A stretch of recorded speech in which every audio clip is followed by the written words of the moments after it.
അവിടെ സ്വാർത്ഥതയ്ക്ക് സ്ഥാനമില്ല.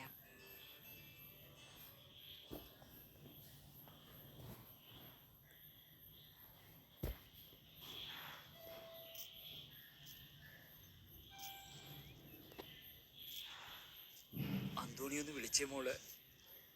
അവനെ വിളിക്കണ്ടല്ലോ, അവൻ വരില്ല.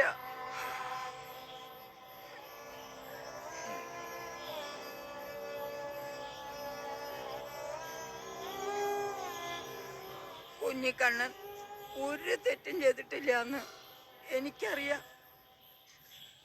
എൻ്റെ മകന് മനസ്വസ്ഥത കിട്ടണമെങ്കിൽ ഈ ആന ഇവിടുന്ന് പോണം.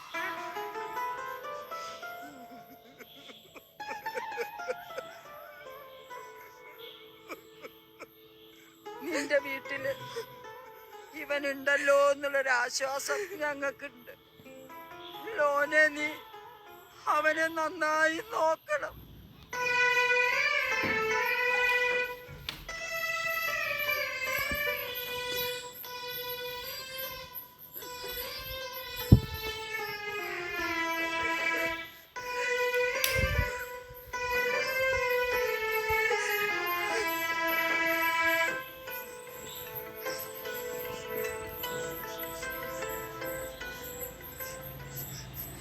ആനയെ ഉള്ളറിഞ്ഞ് സ്നേഹിക്കുന്ന ആരെങ്കിലും വന്ന ഇവനെ വിറ്റേക്കലോനെ.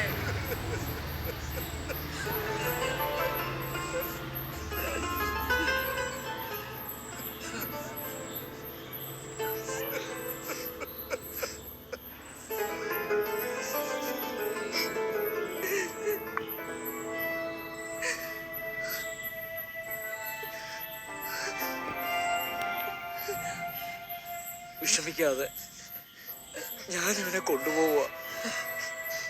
പറഞ്ഞതുപോലെ ചെയ്തോളാം. ശരി.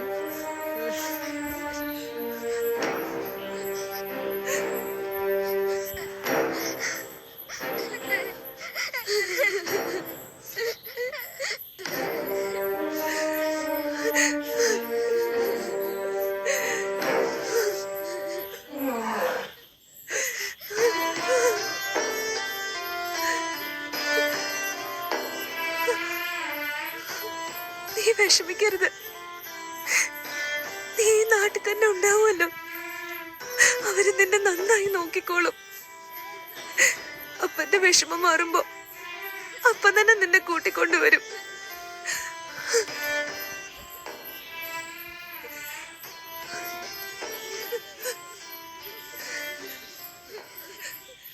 ഇവനെ ഇവിടെ തന്നെ തിരിച്ചു കൊണ്ടുവരണം.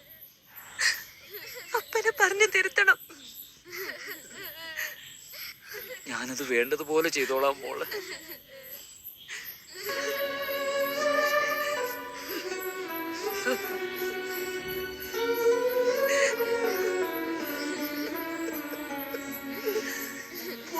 മക്കളെ, എവിടെയെങ്കിലും വെച്ച് കണ്ട എല്ലാവരും പാപ്പുച്ചേട്ടനെ ചിരിച്ചെങ്കിലും ഒന്ന് കാണിക്കണം. തമ്പ്രാട്ടി തമ്പ്രാനോടും കൊച്ചമ്പ്രാട്ടിയോടും പറയണം ഈ പാപ്പു പോയെന്ന്.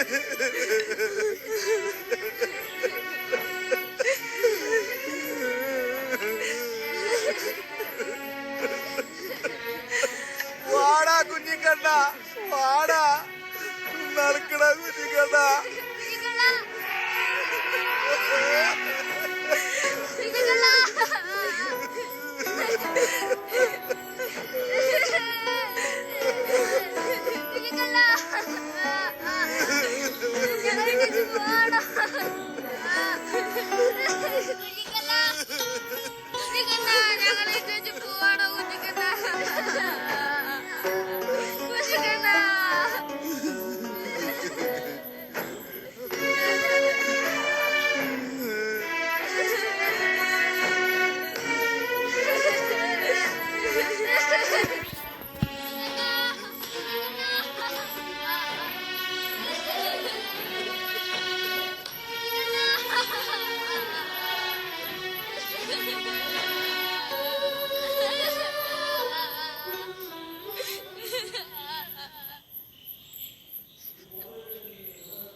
സാരല്ല മോനെ. നമ്മുടെ ത്രേസ്യ മോള് എന്നേക്കുമായി പോയില്ലേ? എനിക്കും കരച്ചിലായിരുന്നു.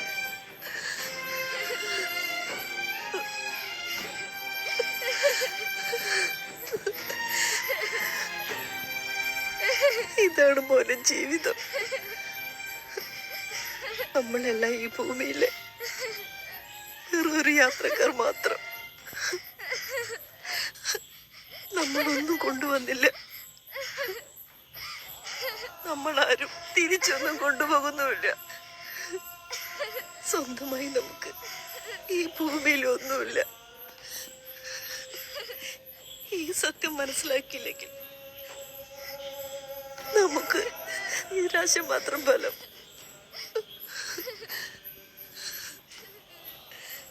എളിമയോടെ കൈകൂപ്പി നിൽക്കുക, പ്രാർത്ഥിക്കുക. ദൈവമേ, എല്ലാ ദുഃഖവും സഹിക്കാനുള്ള കൃപ തരണമേ. എല്ലാം നിന്റെ ഇഷ്ടം, നിന്റെ ഇഷ്ടം.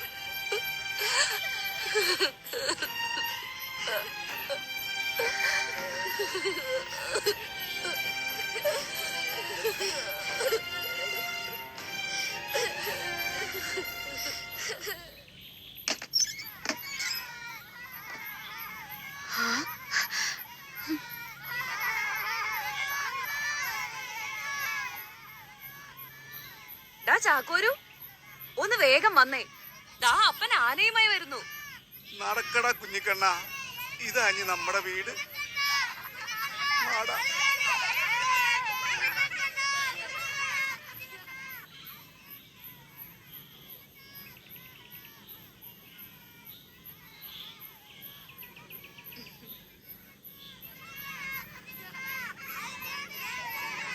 അവിടെ ആ പറമ്പിൽ തളച്ചോ ബാബു. അങ്ങോട്ട് നടക്കും, അങ്ങോട്ട് കൊണ്ടു. അങ്ങനെ നടക്കാനെ. നടക്കാൻ. വർത്താനെ. വർത്താനെ.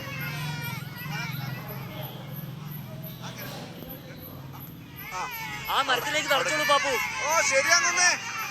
അവിടെ നിൽക്കാനേ, അവിടെ നിൽക്കേ, അവിടെ നിൽക്കാൻ. അടിച്ചാൻ.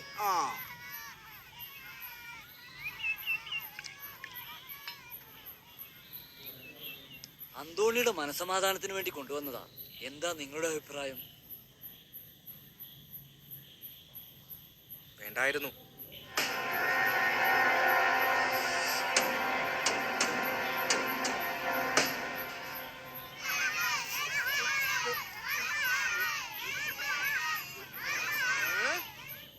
ഒന്ന് പോ പിള്ളാരെ, മനപ്രയാസം പിടിച്ചേക്കണ ആനയാണ്.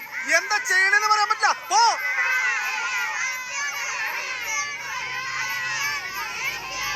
ഇന്ന് ഞാൻ ശരിയാക്കി തരാം. എല്ലാത്തിനും ഞാനിന്ന് ഓടാ ഓടാ. എന്തുട്ട് പിള്ളേരത്? ആനയെ കാണാത്ത പിള്ളേരാ. കുഞ്ഞിക്കണ്ണ, നിനക്ക് ഞാൻ ഓല വെട്ടി തരാട്ടോ.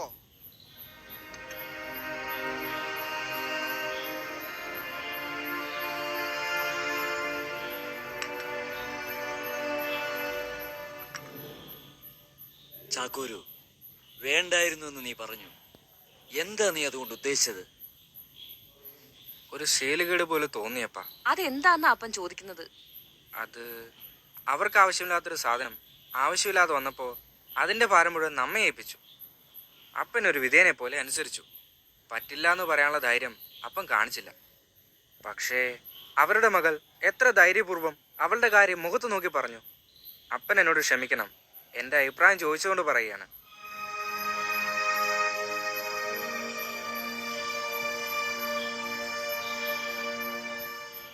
നമ്മൾ എലുവത്തെങ്കിൽ ചെറുപ്പക്കാരൻ്റെ വീട്ടിലെ എച്ചിൽ ചുമക്കുകയാണ്.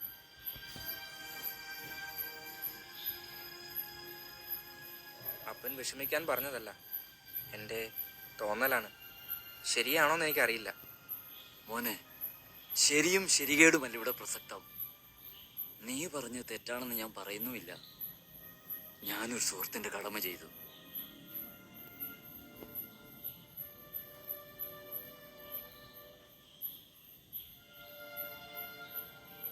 ഒരു പ്രതിസന്ധി വരുമ്പോൾ ഓടി ഓടിപ്പോവുകയല്ല ഒരു സ്നേഹിതൻ ചെയ്യേണ്ടത്.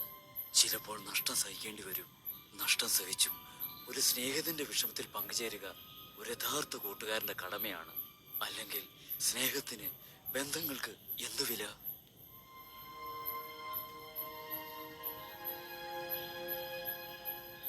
ആ കുടുംബം ആകെ തകർന്നു. ആ തകർച്ചയിൽ എന്റെ ഒരു കൈത്താങ്ങ്, ഒരാശ്വാസം. നഷ്ടങ്ങളെ ലാഭമാക്കണമെങ്കിൽ സഹനം ആവശ്യമാണ്.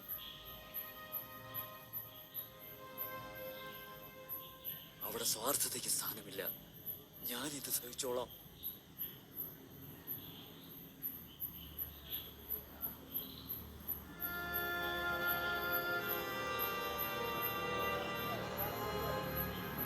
ഞാൻ നഷ്ടങ്ങളെക്കുറിച്ച് മാത്രമേ ചിന്തിച്ചുള്ളൂ.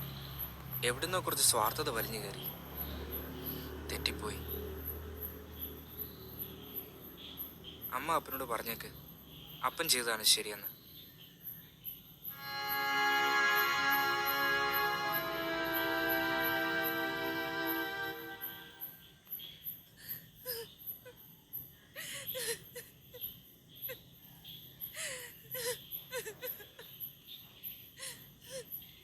എന്റെ ഈശോയെ, ഈ റോസയ്ക്ക് ദുഃഖം സഹിക്കാൻ വയ്യ. ഞാനൊരു മഹാപാപി. ഞാൻ അറിയാതെ പറഞ്ഞു പോയതാ. കല്യാണേച്ചി, എനിക്ക് ഇഷ്ടാ മടത്തിപ്പോൻ. ഈ ചേച്ചി എന്ത് പറഞ്ഞാലും സമ്മതിക്കില്ല. ഒന്ന് പറയൂ കല്യാണേച്ചി. ഒന്നും മിണ്ടാതിരിയടി. ഇവളെ എന്റെ ആഗ്രഹത്തിന് തടസ്സം. നീ ഒന്നില്ലാതായിരുന്നെങ്കിൽ.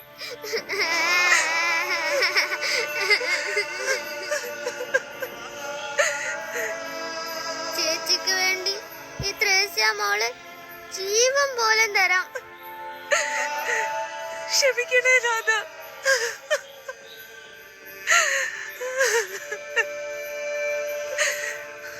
നിന്നെ സ്വന്തമാക്കാനുള്ള അത്യാർത്ഥിയിൽ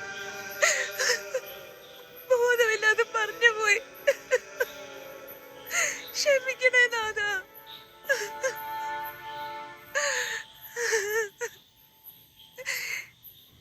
എന്റെ അനുജത്തെ ഇല്ലാതാവാൻ പ്രാർത്ഥിച്ചവൻ എന്ന പേരുദോഷം പേര് ഞാൻ എങ്ങനെ ജീവിക്കും?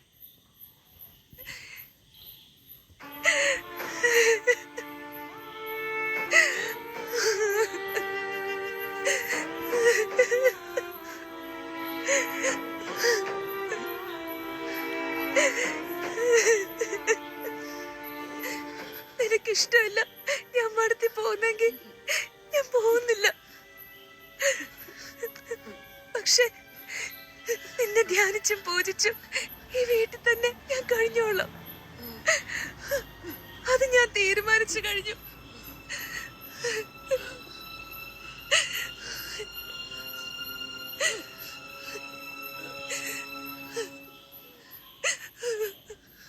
റോസയ്ക്ക് ഒരു വാക്കേ ഉള്ളൂ. നിന്നെ എത്ര നാൾ മുമ്പേ ഞാൻ സ്വന്തമാക്കി.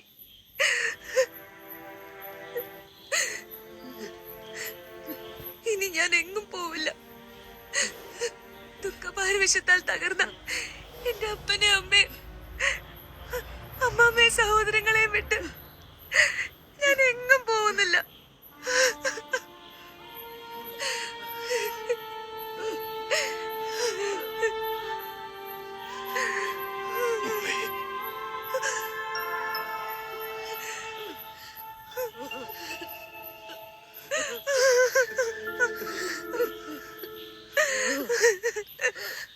അപ്പാ,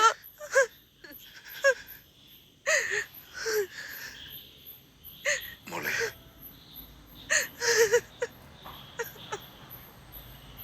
നിന്നെ മനസ്സിലാക്കാൻ എനിക്ക് കഴിഞ്ഞില്ലല്ലോ. എന്റെ ഇഷ്ടവും എന്റെ സന്തോഷവും മാത്രമേ അപ്പൻ ചിന്തിച്ചിട്ടുള്ളൂ. ഒരുതരം വാശി, ഗർവ്, അഹങ്കാരം, ഞാനെന്ന ഭാവം, പണത്തിന്റെ ഹുങ്ക്, തറവാട്ട് മഹിമയിലുള്ള അഹന്ത. ദൈവേഷ്ടം എന്തെന്ന് ഞാൻ ചിന്തിച്ചില്ല, ചെവി കൊണ്ടില്ല. ഒടുവിൽ അഹങ്കാരിയായ എന്നെ ദൈവം ഒരു പാഠം പഠിപ്പിച്ചു. എന്റെ ത്രേസ്യമോളുടെ വേർപാട് എന്റെ കണ്ണ് തുറപ്പിച്ചു.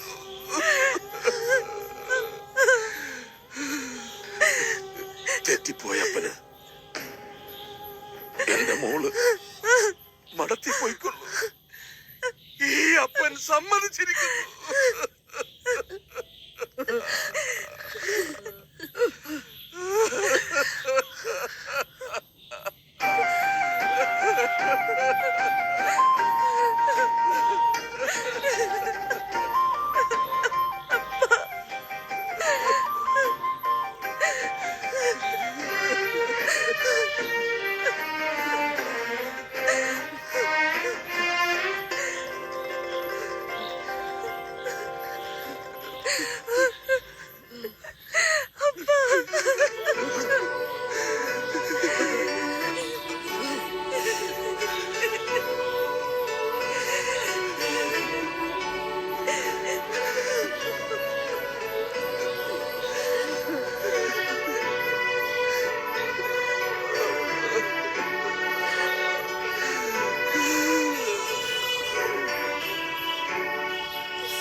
നിന്റെ മൂത്ത മകളെ കന്യാസ്ത്രീയാക്കാൻ വിടാതെ കെട്ടിച്ചയച്ചു വിടാൻ നോക്കിയതിന്റെ ശിക്ഷയാണ് ഇത്. ശിക്ഷ.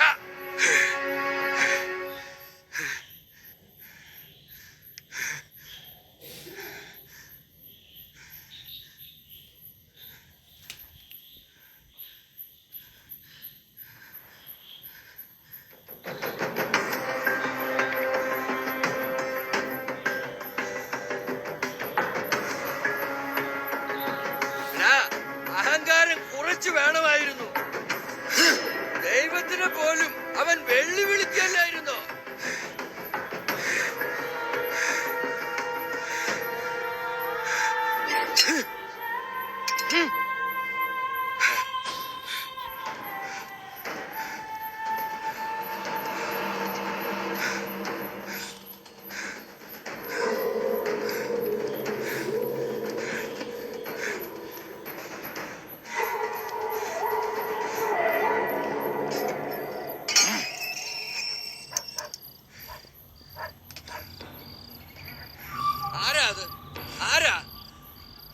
ആരോ ഇങ്ങോട്ട് വരുന്നുണ്ട്. ആരാണെന്ന് വ്യക്തമല്ല. നല്ല ഉയരമുണ്ട്. ആ, ഇനി എന്റെ മൂത്താങ്ങളുടെ മകൻ കൊച്ചുകുട്ടപ്പനാണ്. ഏയ്, അവൻ ഇത്രയും പൊക്കമില്ല. എങ്കിൽ ഈ അടുത്ത കാലം കൊണ്ട് പൊക്കം കുറഞ്ഞതാവും. അയ്യോ, അന്തോനി.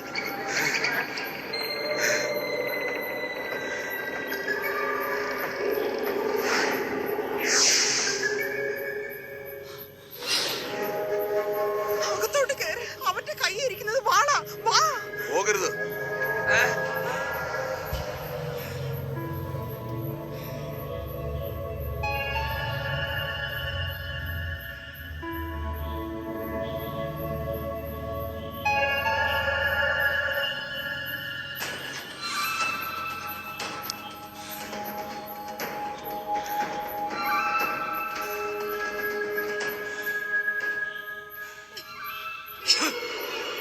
അയ്യോ, അരുത്.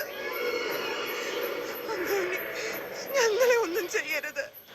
ഇങ്ങനെ ഒരുപാട് ദ്രോഹം ചെയ്തിട്ടുണ്ട് അന്തോണിയെ. ഒരുപാട് വേദനിപ്പിച്ചിട്ടുണ്ട്. ഞാൻ മാപ്പ് ചോദിക്കുന്നു. ഞാൻ മാപ്പ് ചോദിക്കുന്നു. എന്നെ ഒന്നും ചെയ്യരുത്. ഒന്നും ചെയ്യല്ലേ അന്തോനി. ആരും ഇല്ലാത്തവരാ ഞങ്ങള്. ദയവ് ചെയ്ത് ഒന്നും ചെയ്യല്ലേ അന്തോനി. ഞങ്ങളെ ഒന്നും ചെയ്യല്ലേ. ദയ കാട്ടണേ അന്തോനി.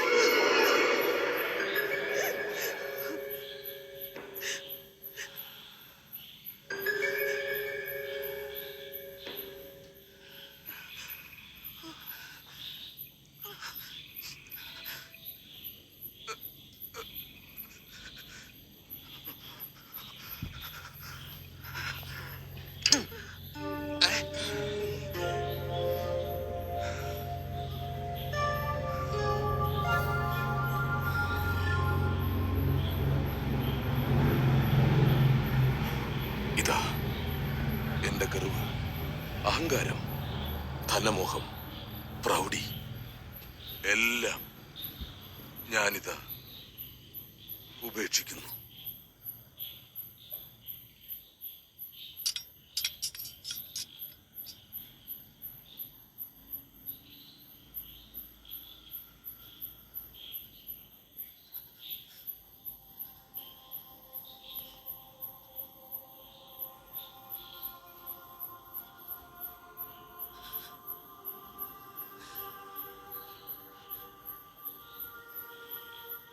ഞാനോ എന്റെ പൂർവികരോ അറിഞ്ഞോ അറിയാതെയോ ചാക്കുണ്ണിയെ വേദനിപ്പിക്കുകയോ ദ്രോഹിക്കുകയോ ചെയ്തിട്ടുണ്ടെങ്കിൽ ഞാൻ മാപ്പ് ചോദിക്കുന്നു.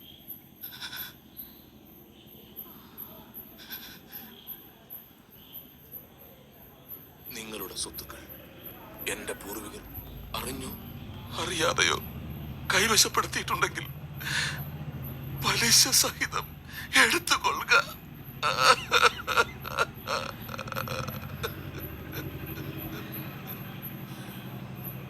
എല്ലാ അപരാധങ്ങൾക്കും മാപ്പ് തരിക.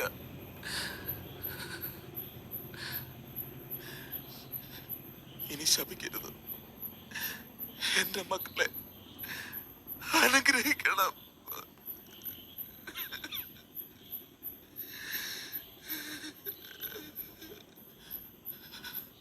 മാപ്പ് മാപ്പ്.